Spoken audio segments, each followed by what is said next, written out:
in the future here, this is the way it's going to go, where you're going to send NHL players to the Olympics. Obviously, that's happening next, and then the Four Nations would return in the interim. Is that the plan based on what we've just got here?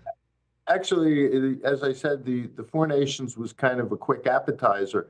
What we're going to do is Olympics, 2 years later a World Cup, 2 years later Olympics, 2 years later a World Cup, and the World Cup will have at least 8 countries participating, and that's something we're in the process of finalizing, and the world status may have something to do with exactly how we pull that all together. But we're looking to do a full World Cup like you see in soccer. We're going to look to do it in a variety of locations, and not just in North America. We'll be looking to do it in Europe as well. Four Nations is a one-off? Well, I don't know. It depends on you know what? The success has been so quick and overwhelming. Yeah.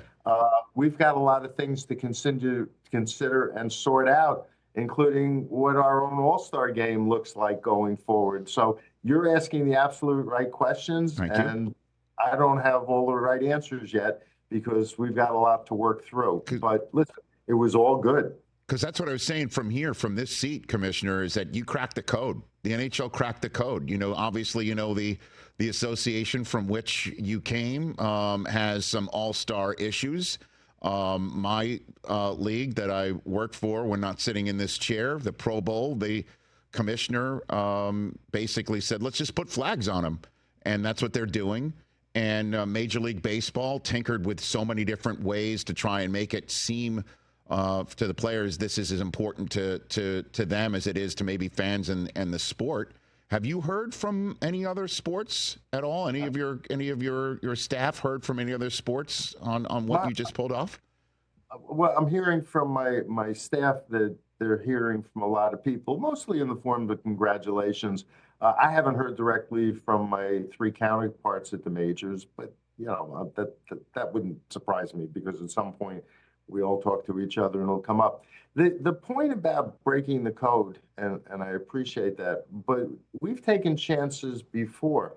Our skills competition hasn't had any of the issues that people complain about, maybe in large part because we do it with the input of our players who helped us devise the last set, which has a lot of different stations and things that demonstrate hockey skills, which are extraordinary.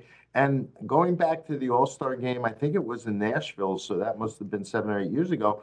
We went to a 3-on-3 mini tournament, which has worked very well for us. Nobody's ever complained about the players' passion or interest in wanting to go all out to play it. So we've experimented over the years. This just took things to a new level.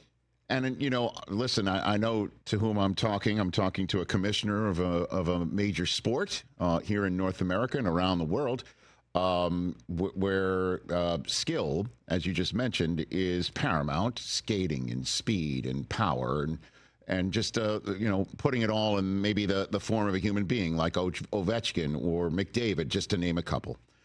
But that said, when there were dropping of gloves 3 times in 9 seconds, the first matchup between USA and Canada, that's where I think a lot of lapels got snapped back to say this is the real thing. What were you thinking when you were seeing this, Commissioner? This is the real thing. There wasn't any doubt that the passions were high. People came to play. And while we try to stay out of, as I said, geopolitical issues, there was a little bit of an overlay on that between the great neighbors and allies of Canada and the U.S. And so I think it all came together. But when it comes to representing their countries, our players, frankly, have been doing that since they were teenagers, the World Juniors, World Championships. So we knew that they would all be up for this event.